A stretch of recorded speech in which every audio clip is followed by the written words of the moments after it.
Hello, everybody. Getting ready to read a book that's written by Leckie, and that's the book right there, and that's the back of the book right there, and this is supposed to be a trilogy. It's the New York Times best-selling series, and it's assured gripping and stylish according to NPR Books. It's Hugo and Nebula award-winning novel. It's called Ancillary Justice by Leckie.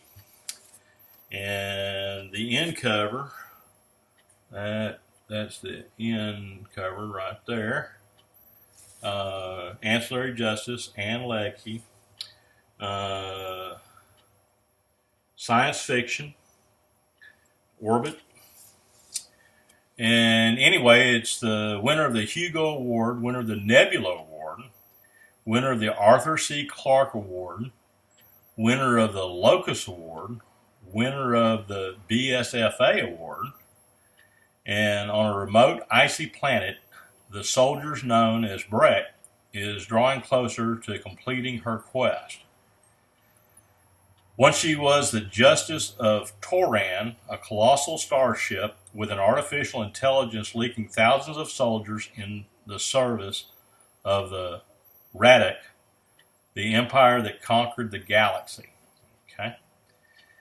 Now, an act of treachery has ripped it all away, leaving her with one fragile human body, unanswered questions, and a burning desire for vengeance. And praise for the Imperial Radek trilogy.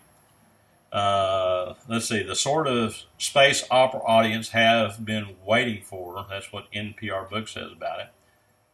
John Scalzi says, unexpected, compelling, and very cool. New York Times said it's powerful. Mind-blowing, IO9. Okay.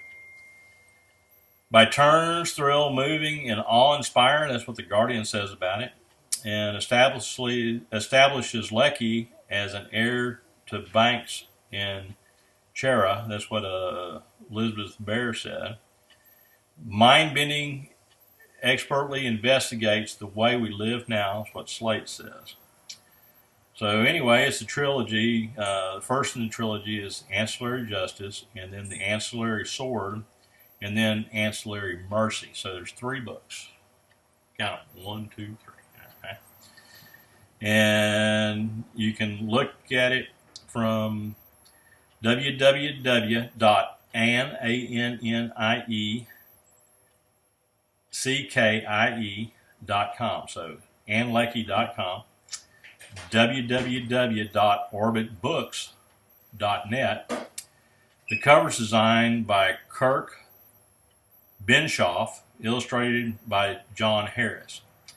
The cover, copyrighted in 2013, Hatchet Books Group Incorporated, printed in the United States of America. $16 in the U.S. and Canada. It cost you $21. And so there's the product code.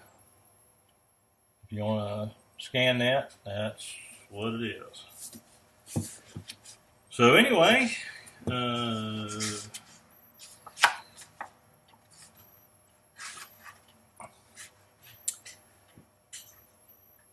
Savardin Vedaya was no concern of mine anymore. It wasn't my responsibility, and she had never been one of my favorite officers. I had obeyed her orders, of course, and she had never abused any ancillaries, never harmed any of my segments. As the occasional officer did, I had no reason to think badly of her. On the contrary, her manners were those of an educated, well-bred person of good family. Not towards me, of course. I wasn't a person. I was a piece of equipment, a part of the ship, but I had never particularly cared for her. I rose and went into the tavern. The place was dark. The white of the ice walls long since covered over with grime or worse. The air smelled of alcohol and vomit. A barkeep stood behind a high bench. She was a native, short and fat, pale and wide-eyed. 3 patrons sprawled in seats in a dirty table. Despite the cold, they wore only trousers and quilted shirts. It was spring in this hemisphere of Nilt, and they were enjoying the warm spell. They pretended not to see me, though they had certainly noticed me in the street, and I knew what motivated my entrance. Likely one or more of them had been involved. Severdin hadn't been out there long, or she'd been dead. Or she'd have been dead. I'll rent a sledge, I said, and buy a hypothermia kit. Behind me, one of the patrons chuckled and said, in a voice mocking, "Are you a tough little girl?" Ancillary Justice by Ann Leckie, www.orbitbooks.net. There we go. Anyway, we'll continue reading this later on the second part. So, y'all have a good evening, and if you're not, we're having a great time. We love you.